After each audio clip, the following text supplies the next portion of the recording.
So guys, going to start with a new topic today that is called as drug regulatory affairs. तो हम लोग कैसे करेंगे कि अभी थोड़ा पीवी पब्लिकेशन से भी देख लेते हैं एंड हम थोड़ा निराली प्रकाशन से भी देख लेंगे. So will compare two things and then do things at a time. तो कैसे करेंगे अभी अपन कि जैसे हम लोग इस पर से सिर्फ थोड़ा सा पार्ट कवर करने वाले हैं पीवी में से, बिकॉज पीवी का थोड़ा सा ना मेरे को ये लग रहा है, थोड़ा सा एक्सटेंसिव लग रहा है, या फिर मैं बोल सकता हूँ कि ना ऐसा लगा. तो मेरे पास निराली प्रकाशन भी साइड बाई साइड मैंने रखा हुआ है फॉर प्रॉपर दिस थिंग. और एक second. Yes, so will refer both the books at a time. Okay, तो इसमें कैसे लिखा हुआ है अभी, इसमें हिस्टोरिकल एस्पेक्ट लिखा. सबसे पहले हम लोग इधर का पढ़ लेते थोड़ा सा, एक रफ आइडिया मिल जाए. बिकॉज निराली प्रकाशन के अंदर कैसा है कि डायरेक्टली जंप किया है एक टॉपिक के ऊपर, तो हम लोग थोड़ा पहले समझ लेते हैं कि एग्जैक्टली हुआ क्या है, एक बैकग्राउंड ले लेते हैं. ओके, तो ये देखो, objectives of the first drug law. मतलब हम लोग अभी बात करें ड्रग रेगुलेटरी अथॉरिटी की. हम लोग एक हिस्टोरिकल बैकग्राउंड देख रहे हैं कि ड्रग रेगुलेटरी अथॉरिटी जो था वो कैसे how did it come into being. ठीक है ना, वो मतलब कैसे ऊपर आया. सबसे पहली बात तो हम लोग बात करेंगे क्यूबा की. So which has the longest drug regulation experience in this group, issued its Royal Act Pharmaceutical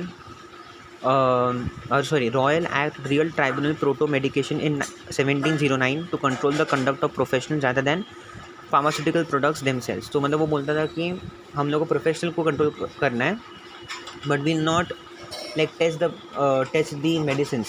समझ रहे हो, मतलब वो ऐसा लगाता था कि फार्मास्यूटिकल जो प्रोफेशनल होते थे उनके ऊपर वो रिस्ट्रिक्शंस लगाता था कि आपको ऐसा कंडक्ट रखना है, ऐसा बिहेवियर रखना है, इस तरह से आपको डिस्पेंस करना है. But they never thought about what the product that was sold was going to be. मतलब उसका क्वालिटी कैसे चेक करें, वो उन्होंने मेंशन ही नहीं किया अपने लॉ के अंदर. So before the industrialisation of pharmaceutical production, drugs were made up and dispensed to individual patients in pharmacies. Accordingly, attempts to protect patients were aimed first at the activities of the professionals who practice pharmacy rather than at the products themselves, which at that time were being manufactured on a small scale only. तो उनको लगता था कि small scale factories हैं तो of course इतना problems नहीं होंगी प्रोडक्ट के अंदर. तो rather than having a stringent control over the products, we'll have a control over the professionals that are practicing pharmacy. Okay, ये हो गया क्यूबा के बारे में. तो उसका नाम खाली याद रखते हैं ना, क्यूबा का रॉयल एक्ट. ठीक है, Cuba royal act real tribunal proto medication. ठीक है, सो आई जस्ट हाँ, तो ये देखो, royal act real tribunal proto medication in 1709. उसके अंदर में आता है अपना वेनेजुएलन ड्रग लॉ. अब ये बोलता है the ordinance of the council of physicians and secret medicine and patents. Okay, ordinance of the council of physicians and the secret medicines and patents stated its objectives as the control and register of medicines in order to develop a pharmacopoeia of drugs which establish pharmacological properties, composition, indication and dosage for the purposes of standardization. A product registration system was developed and DRA was created some decades later. तो मतलब यहाँ पर अभी proper जो है medicine के product के ऊपर जो है एक हम क्या बोल सकते हैं, मेडिसिन के प्रोडक्ट के ऊपर हम लोगों ने सोचा है. यहाँ पर लॉ जो बना है वो मेडिसिन के प्रोडक्ट के ऊपर बना है. तो आप खुद देख सकते हो कि यहाँ पर properly control and register medicine, मतलब फार्माकोपिया जो टर्म है, यहाँ पर बोल सकते हैं फार्माकोपिया जो प्रॉपर एक बुक जो बना होगा वो इस टाइम पे बना होगा, क्योंकि ये टाइम से ही वो एक बोलते हैं ना कंट्रोल रजिस्टर ऑफ मेडिसिन के बारे में चर्चा होने लगी. In order to develop a pharmacopoeia of drugs to establish pharmacological properties, मतलब ड्रग्स के जो फार्माकोलॉजिकल प्रॉपर्टीज़ हैं बहुत सारे ड्रग्स के, देन कंपोजिशन क्या है, इंडिकेशन क्या है, डोसेज क्या है, और एक स्टैंडर्डाइजेशन के लिए, मतलब अगर जो फार्माकोपिया में लिखा रहेगा इसी स्टैंडर्ड को आपको फॉलो करना है और उसी के हिसाब से आपको जो है ड्रग्स मेडिसिन जो है बनाने हैं. ठीक है, सो दिस वॉज एंड फिर ये तो चलो ठीक है, ये तो उन्होंने लॉ जो है पास कर दिया, बट इंस्टीट्यूशन जो है इसका, ठीक है ना, जो ये लॉ तो उन्होंने पास कर दिया, बट इंस्टीट्यूशन जो है जो इस लॉ को एग्जीक्यूट करने वाला है वो इंस्टीट्यूशन काफ़ी बाद बना. That is drug regulatory authority, DRA, that is going to execute this law came into being after some time. Tunisia में भी ऐसे ही कुछ हुआ, ठीक है ना। अभी उन लोग भी यहाँ पर ट्यूनीशिया ने क्या किया एग्जैक्टली कि they didn't focus on the product again, neither they focused on the professionals that are carrying out the pharmacy practice. They focused on the leaflets, on the marketing procedure of the drugs. So as you can see here, that is pharmaceutical promotion and drug control was the control of the drug information. It required authorization of the product information on leaflets before a drug could be marketed. So leaflets पे जब information लिख के दे रहे हो वो even that has to be regulated.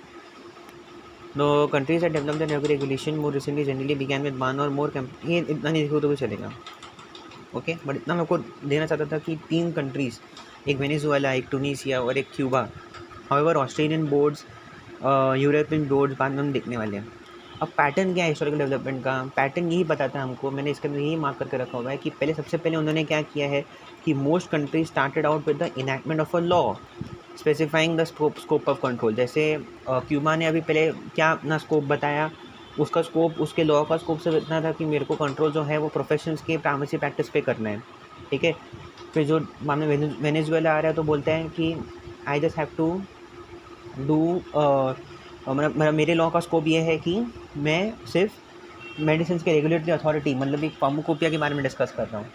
Then फिर दूसरा टूनीशिया आया, तो ऐसे करते करते सब अपना स्कोप बताया, अपना लॉ इनैक्ट कर दिया। फिर जो इंस्टीट्यूशन जो है जैसे drug regulatory authorities and institution, तो वो इंस्टीट्यूशन का फॉर्मेशन बाद में हुआ to execute the law. They then build up capacity by establishing QC laboratories. Of course, QC laboratories have to be there, right, to strengthen the regulation. Correct? So this is how the pattern was there. मतलब सबसे पहले आप law बनाओगे, उसके अंदर जो उसके अंदर आपको एक इंस्टीट्यूशन बनाना पड़ेगा जो उस लॉ को इनैक्ट करेगा. Then you will have to also make some QC laboratories for stringent control. अभी क्राइसिस लेड चेंज जिसमें इन्होंने थैलिडोमाइड डिजास्टर की बात की हुई है. इससे अच्छा हम लोग यहाँ पर से पढ़ सकते हैं थैलिडोमाइड डिजास्टर के बारे में. As you can see that जैसे कि आप देख सकते हो यहाँ पर उन्होंने यहाँ पर ये देखो during 1950s multiple tragedies that is sulphanilamide elixir Maxine tragedy and thalidomide tragedy have resulted in substantial increase in legislations for drug product quality, safety and efficacy. This leads to tightening. This led to tightening of norms of marketing authorization and good manufacturing practices. बराबर है. तो ये जो है मतलब उन्होंने बताया कि भाई एग्जैक्टली ये क्वालिटी कंट्रोल का जो कॉन्सेप्ट है वो एग्जैक्टली कब आया in European countries, major countries. तो as you can see here इसमें वही प्रॉपर्ली लिखा हुआ है कि ये देखो ये देखो Australia drug regulation, Australia, Cyprus and the Netherlands. ठीक है, सिग्निफिकेंट चेंजेस जो ड्रग रेगुलेशन में हुए ऑस्ट्रेलिया जैसे बड़ी बड़ी कंट्रीज़ में वो कब हुए? After the disaster took place. This is a crisis led change. Okay, so that is the main important point to be taken into consideration. इसके बाद हम लोग बाद में करेंगे. अभी हम लोग टाइम लाइन्स की बात करेंगे, मेजर टाइम लाइन्स की हम बात करने वाले हैं. यहाँ पर क्या बोला अभी? The drug industry in India was at very primitive stage till 20th century.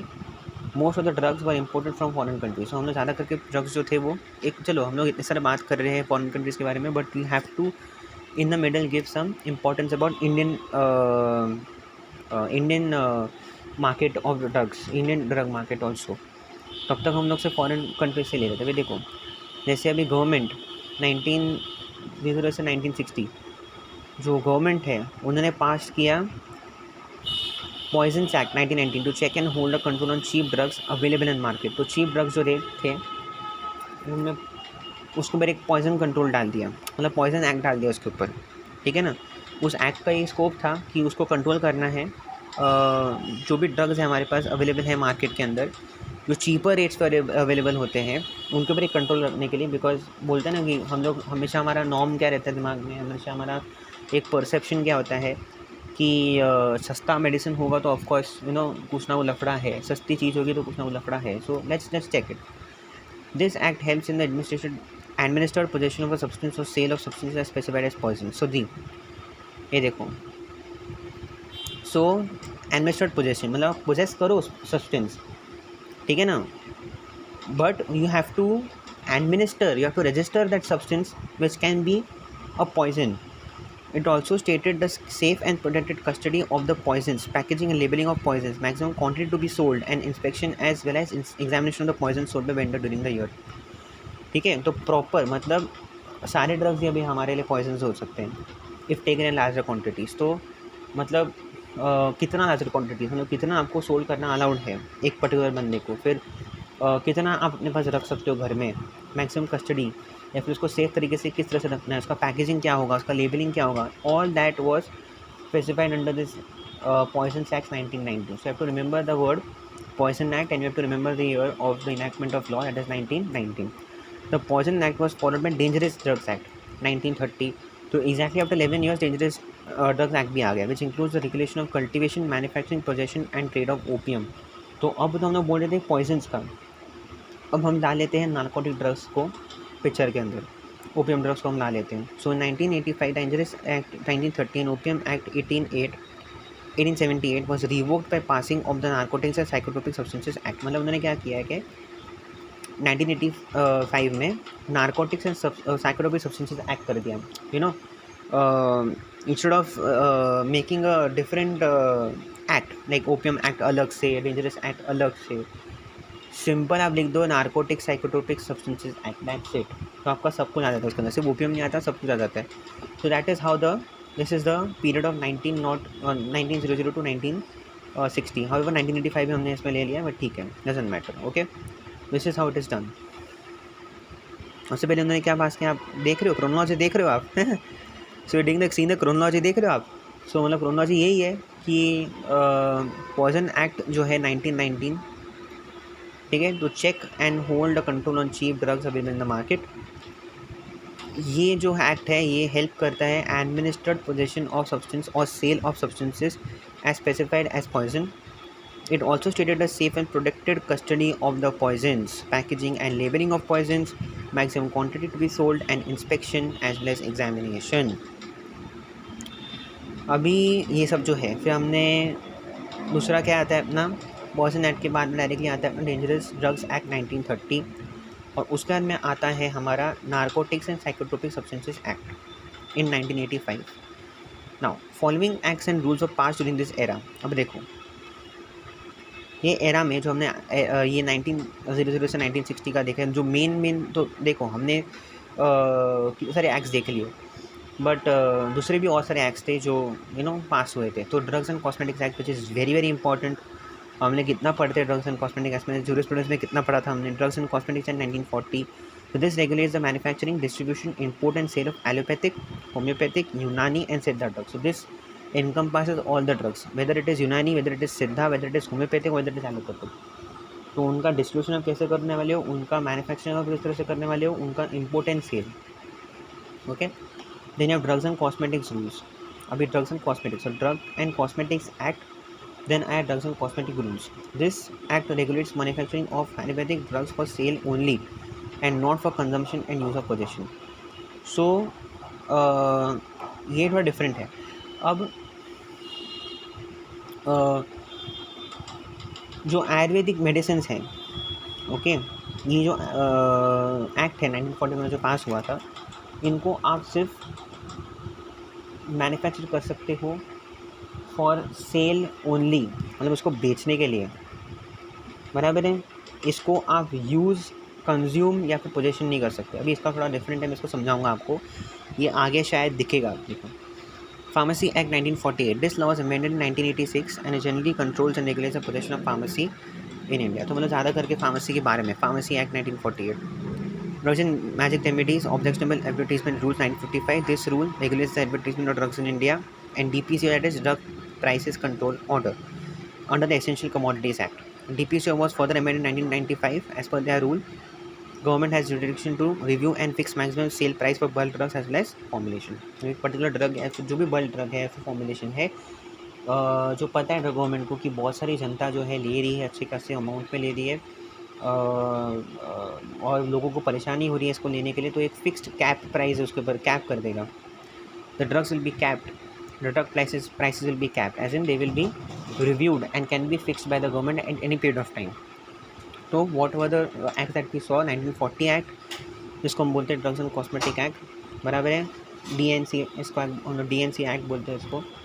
फिर हम लोग बोलते हैं drug and cosmetic rules, that is 1945। Then we came down to drug pharmacy act and 1948। However 1948 को हमने अमेंड किया था 1986 के अंदर। फिर drug and magic remedies and drugs and magic remedies objectionable advertisement rule 1955 बराबर है। एंड DPCO को भी हमने अमेंड किया हुआ है 1995 में। तो 1955 में 2 एक्ट आए थे, एक DPCO एक्ट आया था और एक drugs and magic remedies objectionable advertisement act, ठीक है ना। तो दोनों रूल्स आए थे 1955 में, और उसमें से एक रूल जो DPCO एक्ट था उसको अमेंड किया था 1995 में, और जो आपका फार्मेसी एक्ट है दैट इज़ 1945 में जो पास हुआ था उसको हमने 1948 में जो पास हुआ था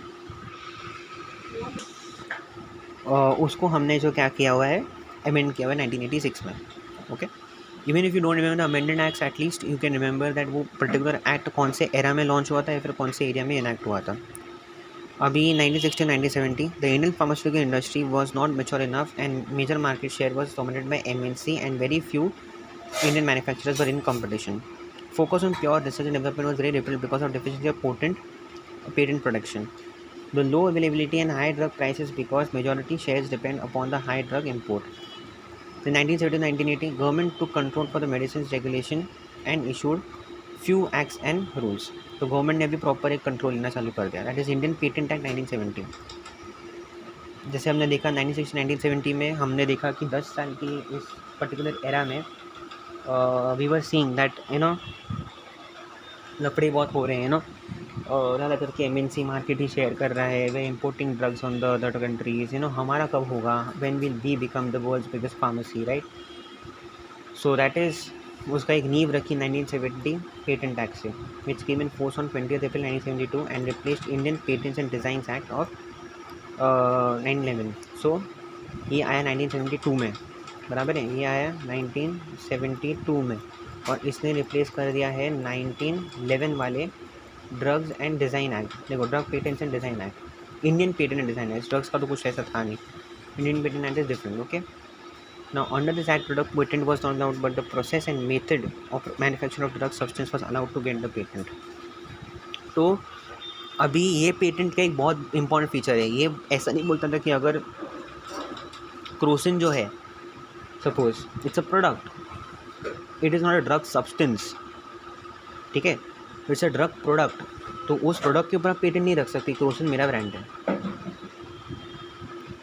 उस टाइम पे ऐसा था कि process and method of manufacturing of the drug substance was allowed to get the patent. मतलब आप ब्रांड कुछ भी रखो, ब्रांड नेम सेम भी रखो, बट अगर आपने उस चीज़ को अलग तरीके से बनाया तो आप पेटेंट ले सकते हो, ठीक है। Then we have drug prices capped, so again DPCO act that we have seen. अच्छा, 1980 से 1990 का जो हमने बात देखा, the Indian industries have started investing process development of API and created production infrastructure for the same. और 1980-1990 में India जो है API मार्केट में बढ़ने लगी। फिर 1990 से 2000 तक rapid expansion in domestic market, R&D department जो है अब आने लगा। 2000 से 2010 तक ये प्रॉपर इनोवेशन रिसर्च एरा। तो अगर कोई पूछेगा अपने को इनोवेशन रिसर्च एरा हमारे इंडिया का कब था, 2000 से 2010। We are very late in doing stuff but we are very fast in picking up stuff, ठीक है। तो एक हमारा ये हो गया है 1970 से 1980, और सॉरी मैं किधर था, पीछे नीचे था। So 2000 से 2010 that is the innovation and research era. During these years, innovative research activity, patenting of the drugs formula, process, indication as well, merger of companies was started. तो यहाँ पर देखो, during these years, innovative research activity, patenting of the drugs formula, process, indication as well as merger of companies was stated, ठीक है ना। Patent Amendment Act 2005, Indian government brought out the Patents Amendment Ordinance 2004 to address the issues related to the patent in the country, बराबर है। The new act brought some crucial changes on legal regime of patent protection so as to address patent issues in technology, chemicals and pharmaceutical sectors.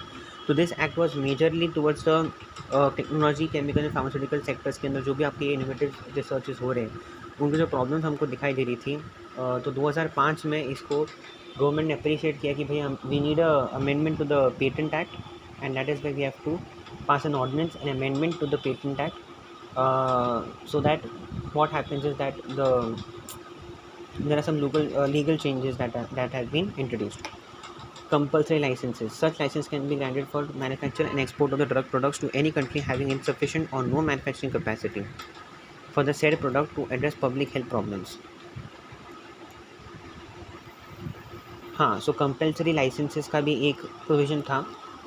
तो आप एक particular drug का manufacturing and export का जो licence है किसी भी country को दे सकते हो, ओके, जिसके पास सफिशिएंट मैन्युफैक्चरिंग कैपेसिटी नहीं है सपोज़, ओके। अब आप बोलोगे सर ये तो बहुत ही अमीर कंपनी है, अमीर कंट्री है, ये चाहे तो हमसे ख़रीद सकती है ड्रग्स, ये हमसे इंपोर्ट कर सकती है, नो प्रॉब्लम, और सर ये हमसे एक्सपोर्ट करवा सकती है ड्रग्स को, हम पैसा दे दें, सब कुछ दे दें। बट फॉर एग्ज़ाम्पल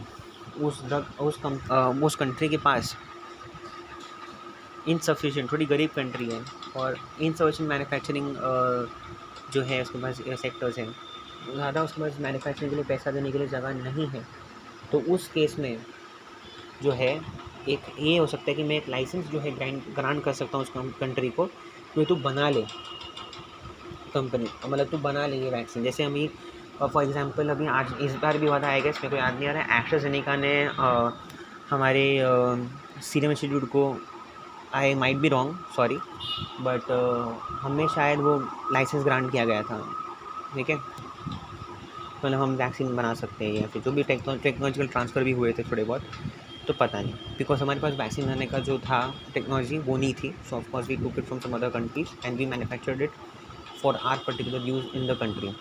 क्योंकि कितना ही हम लोग ड्रग एक्सपोर्ट करेंगे, कितना, बिकॉज कैसे होता है कि कभी कभी दूसरे जो कंट्री, जो डेवलप कंट्रीज़ होती हैं, वो इतना एक्सपोर्ट नहीं कर पाती चीज़ों को, जैसे वैक्सीन प्रॉब्ली, वो बोलेंगे हम अपने कंट्री के लिए वैक्सीन रखें, तुमको देते रहें, भले ही पैसा आ रहा है, बट तो भी they can be deficit, right. So उन लोग बोलते हैं कि एक काम करो, तुम टेक्नोलॉजी ले लो, तुम अपने कंट्री के लिए बनाओ, हम अपने कंट्री के लिए बनाते रहते हैं, तुमको हम लाइसेंस ग्रांट कर देते हैं, पर पेटेंट हमारे नाम पे रहेगा, वैसा। तो ऐसे होता है, ठीक है। चलो, कंपल्सरी लाइसेंसेस एक्ट वो जो है पास हुआ था। एक बार वापस हम लोग एक बार अच्छे से कर लेते हैं, एराज डिस्कस कर लेते हैं।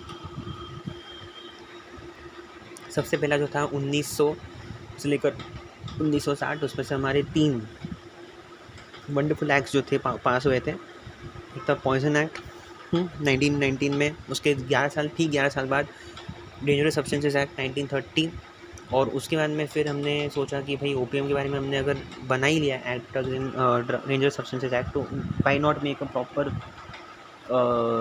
Narcotic psychotropic substances act, okay. So वो हमने कर लिया 1985, I guess, yes, so that we can do.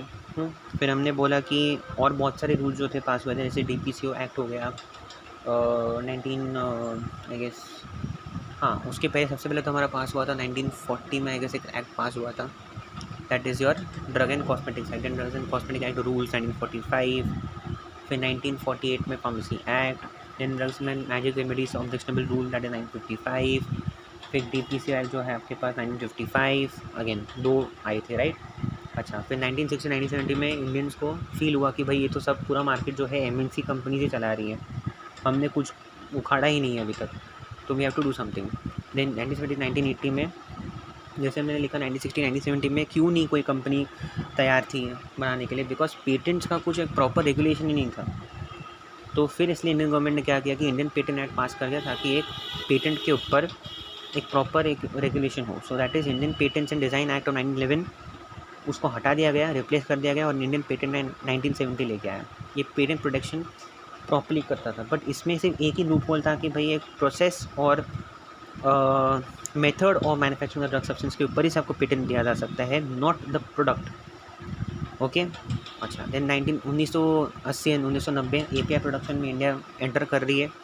1990 से लेकर 2000 तक इनोवेटिव एंड रिसर्च नहीं आएगा, और expansion of domestic market, sorry, R&D में भी हम आ रहे हैं। तो पहले 1980 से 1990 तक हम लोग एपीआई डेवलपमेंट में गए, और उसके बाद में फिर हम लोग R&D रिसर्च में आए 1990 से 2000 में। 2000 से 2010 तक this is innovative research area of India, okay. यहाँ पर पेटेंट्स बहुत सारे बनाए गए, बहुत सारी चीज़ें की गई।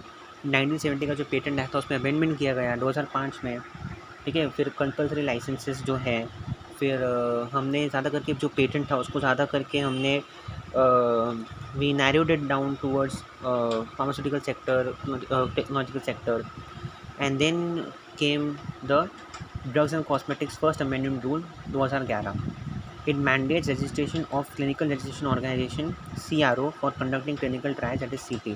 तो ये जो ड्रग्स एंड कॉस्मेटिक्स रूल्स 2011 का जो फर्स्ट अमेंडमेंट था, ये बोलता था कि you will have to register your clinical research organization, and then only clinical trials can be performed by that organization. Okay, CRO को then clinical trial registry India, that is CT आ रहा है, clinical trials में भी India आ रहा था, क्योंकि हम अगर ड्रग बना रहे हैं तो उसका क्लिनिकल ट्रायल तो हमको करना ही पड़ेगा. Clinical trial registry India city आ रहा है. It has been set up by the ICMR, Indian council of medical research, national institute and medical statistics, NIMS. Okay, so this is how pharmacovigilance program of India, this PVPI, the Central Drug Standard Control Organization CDCO has launched pharmacovigilance program to assure drug safety to Indian patients. This is how it was done. So this is how it was entirely the historical stuff that was happening. अब हम बात करते हैं थोड़ा सा about regulatory authorities, मतलब exactly क्या हुआ है. ओके, उधर थोड़ा सा कम दिया हुआ है, सो प्रॉब्ली, बट उसमें भी सेम ही दिया हुआ है एग्जैक्टली. अगर मैं देखूँ, एक काम करते हैं, let's take up this topic in the next video. ठीक है.